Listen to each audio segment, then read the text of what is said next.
First அவனுடைய value system உடைக்கப்படும். Love பண்ணுவான், அவனுடைய ஃபெய்த் லவ்வும் உடைக்கப்படும். அதுக்கப்புறம் புக்கு சூப்பராக முடியும்.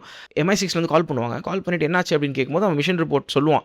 இதுதான் நடந்துச்சு அப்படின்னு சொல்லிட்டு, Vesper Lynd by the way she's a double agent, அவள் உங்களை எல்லாரும் ஏமாற்றிட்டா, என்ன ஏமாத்தின மாதிரி அப்படின்னு சொன்ன உடனே கடைசியில் அவங்க கேட்பாங்க என்னாச்சு வெஸ்பர்லிண்டுக்கு அப்படின்னு சொல்லிட்டு. கடைசியில் ஒரே வார்த்தையில் சொல்லி முடிப்பான், அது மாதிரி த பிச் இஸ் டெட் அப்படின்னு சொல்லிட்டு. அந்த லைனோட முடிச்சிருவாங்க. ஸோ அந்த லைனில் தான் நம்மளுக்கு தெரிய வரும் that is like completely cut off his feelings for vesper. And அவன் அது வரைக்கும் அவன் கொஸ்டின் பண்ணிட்டே இருப்பான், அவன் வேல்யூ சிஸ்டத்தையும் அவனுடைய லவ்வையும். கடைசியில் we see him become the James Bond that we know and love. Is a cold hearted assassin இல்லையா? ஸோ அவன் ஜேம்ஸ் பாண்டாக உருமாறுறது தான் அந்த கதையோட எண்டிங்காக இருக்கும். அவன் ஃபஸ்ட்டு கோல்டாக இருப்பான், அதெல்லாம் ஓகே. பட் எண்டிங்கில் தான் அவன் டிசைசிவாக இதுதான் என்னோடய ஐடியல்ஸு, இதை தான் நான் ஃபாலோ பண்ண போகிறேன்.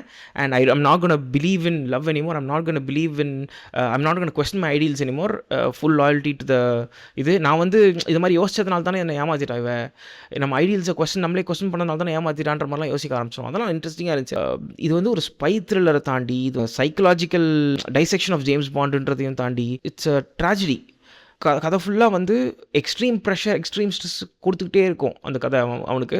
அண்ட் அதெல்லாம் ஓவர் கம் பண்ணிகிட்டே இருப்பான். அவனை பிட்ரே பண்ணுவாங்க, அவனை கட்டி வச்சு நைட்டு ஃபுல்லாக டார்ச்சர் பண்ணுவாங்க கொடூரமாக. பட் அதெல்லாம் தாண்டி அவன் இந்த வேலை இவனை எப்படி உடச்சி இவனை எப்படி ஒரு கோல்ட் ஹார்ட்டட் அசாசினாக மாற்றுது அப்படின்றதான் கடைசியில் இந்த கதையோட எண்டாக இருந்துச்சு. So it was an interesting read.